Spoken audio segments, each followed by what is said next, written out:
Hernández Camacho. ¿Qué materias imparte en la facultad? Bueno, este semestre metodología de las teorías económicas y economía política 1. ¿Está enterado sobre el Telecán? ¿Cómo no? Pues si soy economista.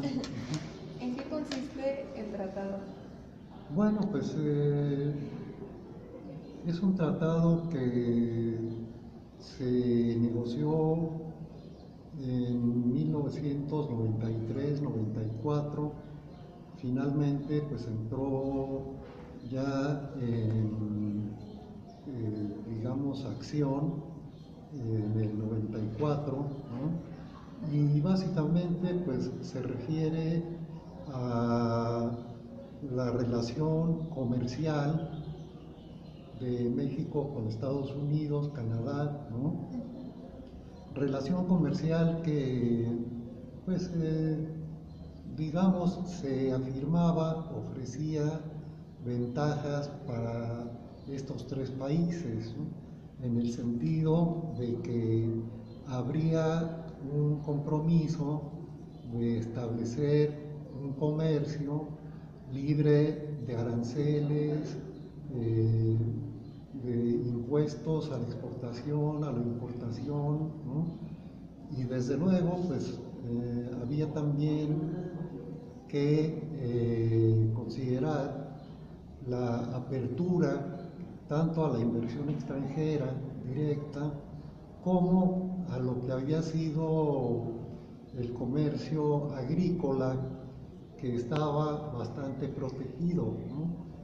Bueno, sobre el comercio de productos agrícolas se estableció un periodo de 15 años a partir de 94, ¿no? Para llegar a una desgravación total, es decir, un régimen de libre comercio, ¿no? En lo que se refiere a la inversión extranjera directa, bueno, pues había que también dar una apertura a la presencia de la inversión extranjera en una serie de actividades, ¿no? Que estaban reservadas ya fuera para las empresas públicas, ¿no? O para nacionales, es decir, inversionistas mexicanos, ¿no? Bueno, todo eso se eliminó de manera progresiva, ¿no? A tal punto que, pues, después de una serie de, pues, digamos, vicisitudes, como se dice, ¿no? Pues finalmente lo que era la banca, desde luego pública, pero también de inversión nacional, pues fue crecientemente ocupada por la inversión extranjera, ¿no? De tal manera que hoy los dos bancos más importantes del país, que son Banamex o Citigroup, ¿no?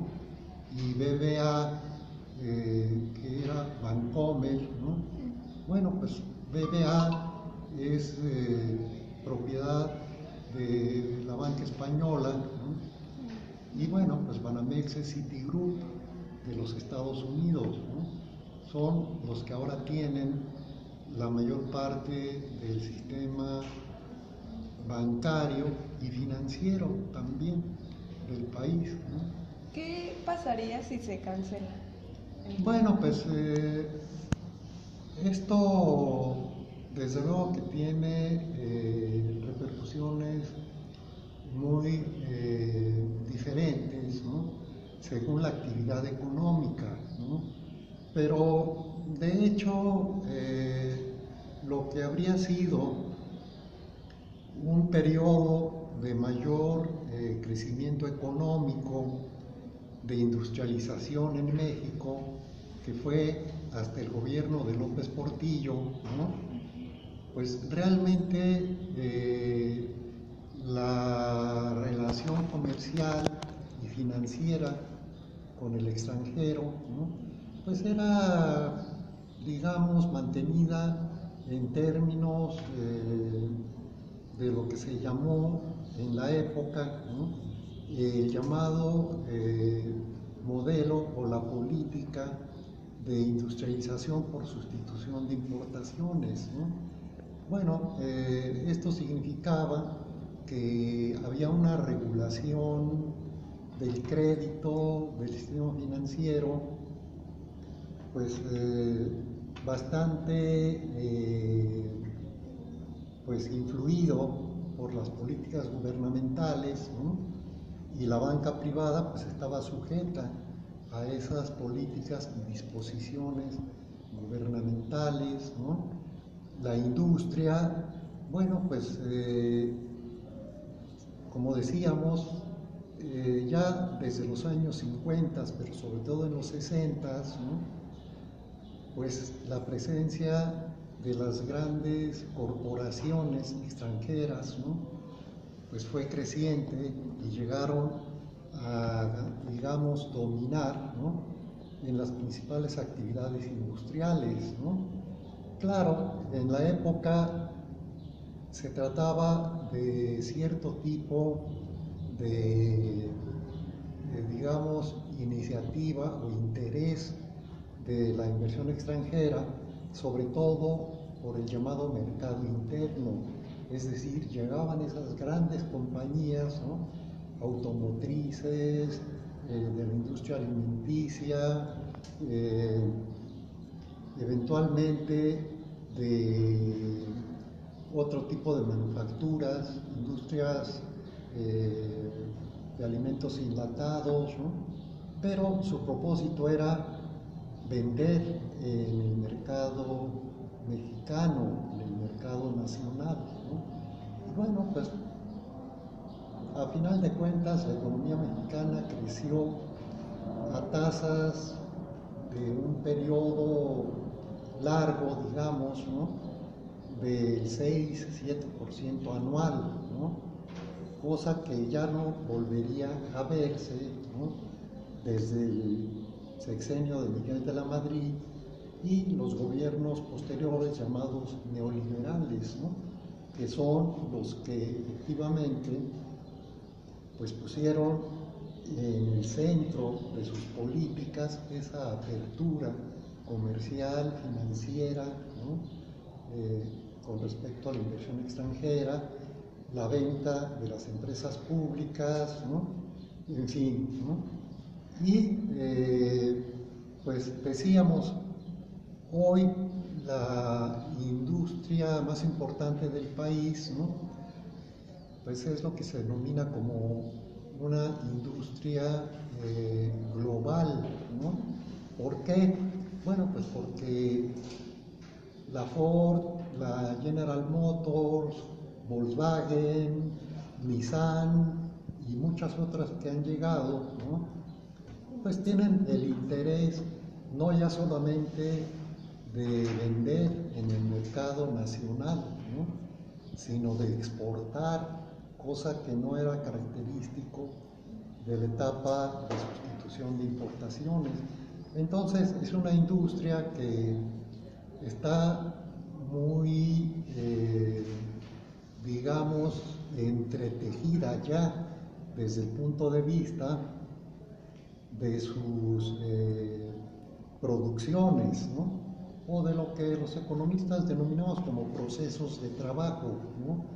Es decir, que esas industrias globales, ¿no?, desde luego que producen, fabrican autopartes, ¿no?, donde más les convenga y ensamblan automóviles ya terminados, ¿no?, donde más les convenga, ¿no?, de tal manera que pues, se menciona mucho que digamos bajo el libre comercio o el TLC, ¿no?, pues ha habido un despliegue impresionante, ¿no?, de ciertas industrias encabezadas por la automotriz, ¿no?, pero eso de cualquier manera, ¿no?, seguirá vigente aunque el TLC deje de operar como tal. ¿Por qué? Porque así les interesa a las grandes empresas norteamericanas, japonesas, alemanas, ¿no?, de entretejer sus producciones porque es más rentable, ¿no? Y desde luego, como las matrices, las casas matrices de esas grandes empresas, pues o son norteamericanas, es decir, están en Estados Unidos, en Alemania, en Japón, en Francia, en Suecia, en fin, ¿no? Bueno, pues allí a esas, digamos, casas matrices o que tienen el control patrimonial, como se dice, de todas sus filiales, ¿no? Bueno, pues les deja una rentabilidad muy alta, ¿no? Y por eso, aunque Trump pues, ha despotricado y dicho que, pues, que la Ford, que la General Motors, que han llevado producción a México y cierran empresas en Estados Unidos, despiden personal, ¿no? Bueno, pues sí, ¿no? Pero no se va a resolver ese problema simplemente cancelando el TLC, ¿no?, sino imponiendo otro tipo de políticas que son las que le interesan a Trump y a sus allegados, ¿no? Es decir, de que según ellos, ¿no?, pues primero los Estados Unidos, ¿no?, pero para que desmonten todas esas filiales en el extranjero, que son cientos, ¿no?, y las encontramos por docenas en América Latina, en Asia, en África, ¿no?, en Europa misma, ¿no? Bueno, pues hay que ver si lo logran. Yo digo que no, que ese entrelazamiento ya no es reversible, ¿no? Y justo que mencionó a Trump, ¿qué opina de su comportamiento? Bueno, ya hace mucho se ha opinado del comportamiento de Trump. Desde luego, pues aparece como una persona, como dicen muchos, completamente imprevisible, ¿no? Y locuaz, o sea, como dice que sí, dice que no, y así se maneja, desde luego teniendo siempre claro, ¿no?, que debe prevalecer los Estados Unidos como potencia mundial, digamos, dominante, ¿no? Y eso significa, desde el punto de vista económico, desde el punto de vista militar, desde el punto de vista tecnológico, ¿no? Entonces, pues, Trump ha tenido choques hasta con los países europeos, ¿no?, Alemania, Francia, Italia, ¿no?, que, pues, sobre todo ahora con este asunto de que los Estados Unidos rompieron con el, digamos, tratado nuclear con Irán, ¿no? Bueno, pues los países europeos le dijeron que no eran sus vasallos, ¿no?, y que ellos iban a mantener ese tratado con Irán, ¿no? Y bueno, pues no se diga Rusia, ¿no?, que desde luego está a la par desde el punto de vista militar, ¿no?, o su potencial nuclear, ¿no?, pues es tan fuerte como el de Estados Unidos, ¿no? O China, que quizás esté un poco atrás de Estados Unidos, de Rusia, pero que va caminando ya encarrerado, ¿no?, a tener toda una tecnología que le permita ser una potencia nuclear, ¿no?, digamos ya, como dicen, de punta. China ya hace tiempo, ¿no?, que es potencia nuclear, ¿no?, desde que ellos estallaron su primera bomba nuclear, ¿no?, pues ya en 1951-52, ¿no? Pero, pues desde luego que China tiene los recursos financieros porque es el país que tiene más reservas internacionales, ¿no? Cosa que le reclama Trump al gobierno chino, ¿no?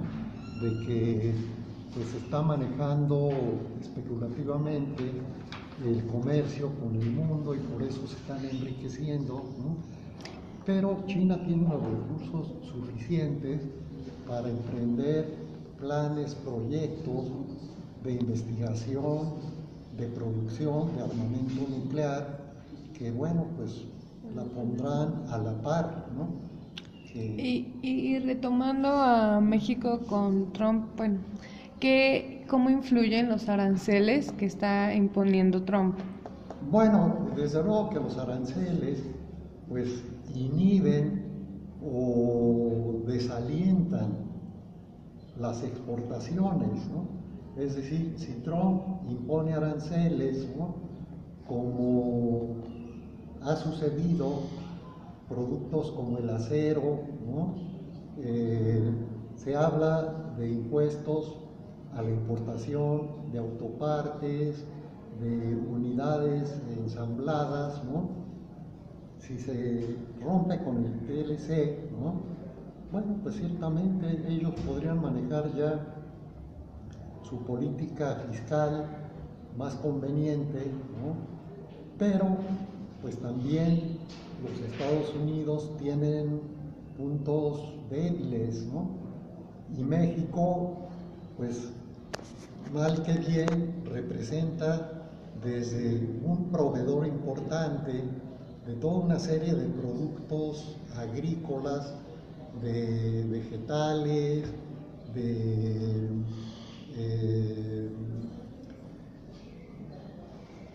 estos cultivos hortícolas, ¿no? Que México provee a los Estados Unidos de ese tipo de productos, ¿no? Importa una buena cantidad de maíz, de trigo de los Estados Unidos, ¿no? Entonces, si Trump impone aranceles a las exportaciones, ¿no? Bueno, pues aunque el gobierno mexicano es más bien, digamos, un tanto escapista, ¿no? Para no tensar las cosas con Estados Unidos por una serie de razones, ¿no? Pero pues también puede imponer aranceles, cuotas, etcétera, a las importaciones de Estados Unidos, a las exportaciones de Estados Unidos hacia México, es decir, que México impondría aranceles proteccionistas, ¿no? Y claro, pues Trump es el que ya está caracterizado como, digamos, el gobernante, ¿no?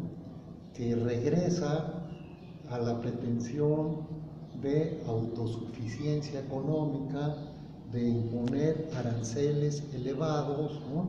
Pero pues también cuál ha sido la respuesta de Europa, ¿no? Sí, Trump ha impuesto aranceles a importaciones europeas, ¿no? Pero Europa igualmente le contesta elevando aranceles, ¿no? ¿Qué le ay, perdón. Bueno, eso está hablando en cuanto a la economía de Estados Unidos. ¿Cómo influye tanto benefactoriamente en la economía mexicana el tratado? Benefactoriamente, digamos positivamente o en beneficio de. Bueno, pues esto desde luego que está sujeto a la visión que se tenga de lo que debe ser una economía nacional, desde luego en un contexto de internacionalización, que ese tampoco se puede hacer reversible o echar para atrás, ¿no?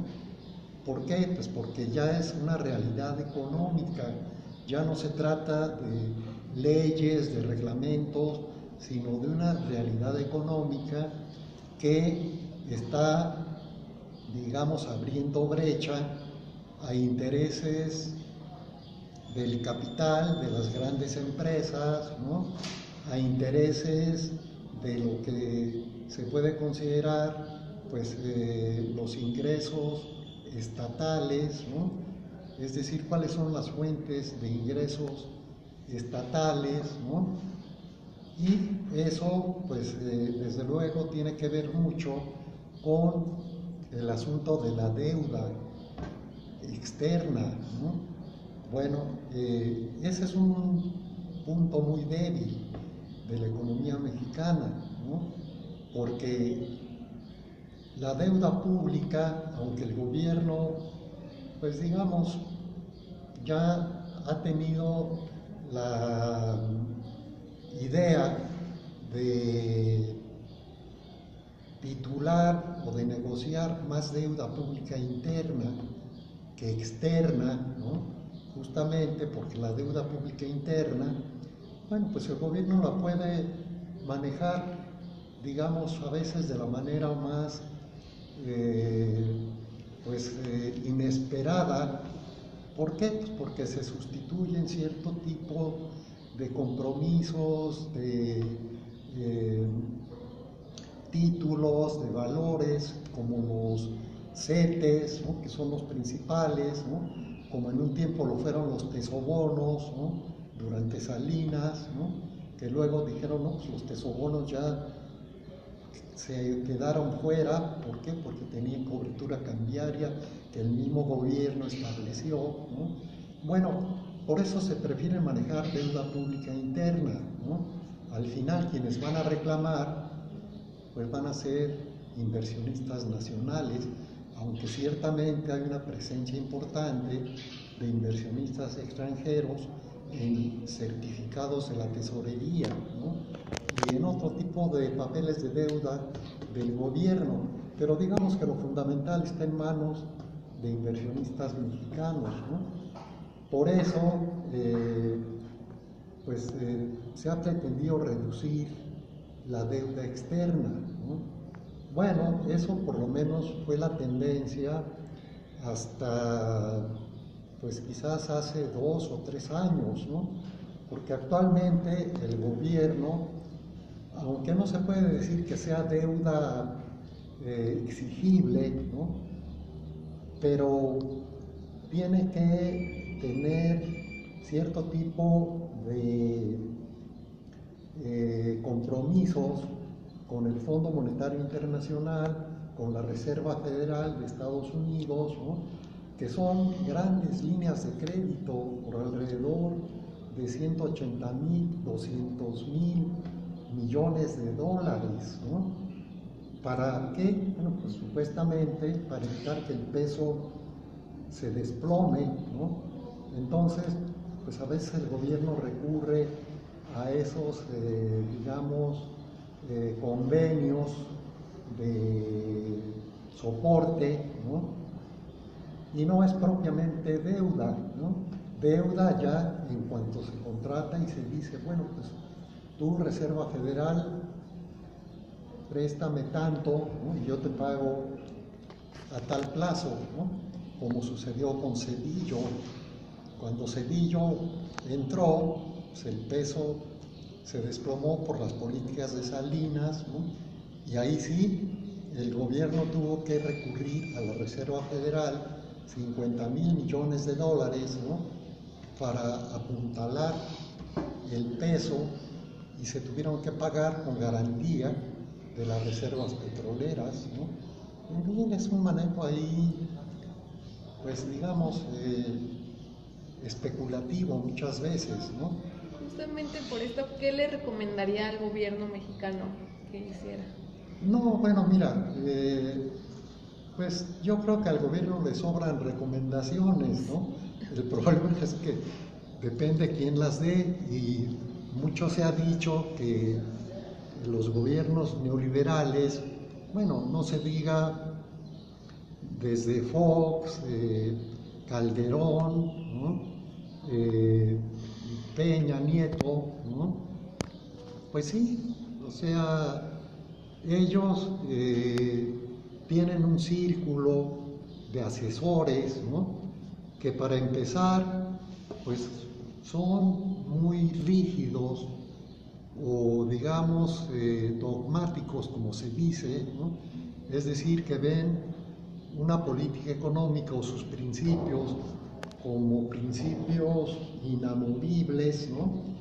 Y bueno, pues son economistas que se formaron en las universidades de Estados Unidos, ¿no? Que desde luego pues tienen ya una formación en la política económica neoliberal, ¿no? Que bueno, desde luego significa que hay grandes líneas directrices, ¿no? En cuanto a quién se considera el factor principal para que haya, se dice, crecimiento económico. ¿Cuál es ese factor principal? Bueno, pues la inversión privada, ¿no? Los grandes empresarios, ¿no? Segundo, el gobierno no debe de distorsionar los mercados, ¿no? Debe dejar que, bueno, pues los precios se establezcan conforme al mercado o la oferta y la demanda, según se dice, ¿no? Y también que, desde luego, el gobierno no debe ya ser un actor económico como lo fue, digamos, en aquel famoso modelo de industrialización por sustitución de importaciones, donde el gobierno tenía un presupuesto muy tendiente a invertir en las empresas del sector público, ¿no? A tener cierto tipo de inversiones en actividades que se consideraban, digamos, prioritarias, ¿no? Y que no eran muy atractivas para la inversión privada, ¿no? Entiéndase, agricultura, digamos, de granos, ¿no? Maíz, el sorgo no, porque el sorgo siempre fue, digamos, una inversión rentable, pero el maíz, pues sobre todo de temporal, ya con esta visión se cancelaron los programas de apoyo, ¿no? Eso se tradujo en que muchos campesinos pues ya no podían estar en su tierra, ¿no? Una de dos, o se van a las ciudades a ver qué encuentran, ¿no? O se iban a Estados Unidos, ¿no? Ahora, bueno, pues estos economistas, digamos, neoliberales, ¿no? De manera explícita han llegado a afirmar que, bueno, si los campesinos de temporal no eran productivos, que se eliminen, ¿no? O sea, claro, ellos lo ven desde el punto de vista de una lógica, digamos, dogmática, ¿no? Porque la economía no es una ciencia pura, como algunos pretenden, ¿no? Es una ciencia o disciplina, ¿no? Que debe considerar las condiciones sociales, históricas, políticas, ¿no? Pero estos economistas son muy cuadrados, ¿no? Y bueno, pues a esto se le agrega que dentro de estos asesores, ¿no? En lo que es, digamos, las escuelas de economía más influyentes en México, desde hace ya 2, 3 sexenios, pues está el ITAM, el Instituto Tecnológico Autónomo de México, ¿no? Bueno, en ese ITAM, evidentemente que predomina el enfoque neoliberal, ¿no? Que viene, como decíamos, de las universidades de Estados Unidos, ¿no?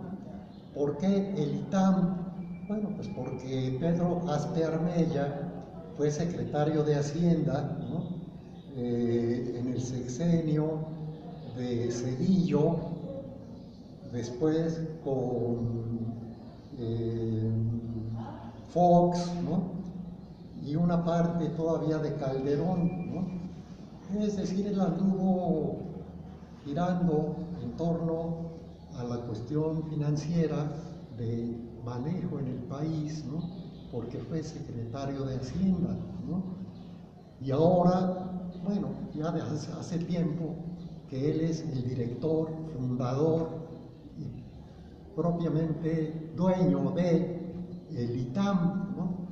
Lógicamente, bueno, pues tenemos a un exsecretario de Hacienda que de por sí tiene muchos nexos con estas, digamos, esferas, ¿no? del pensamiento económico neoliberal, ¿no? Y toda una serie de generaciones de economistas del ITAM, ¿no?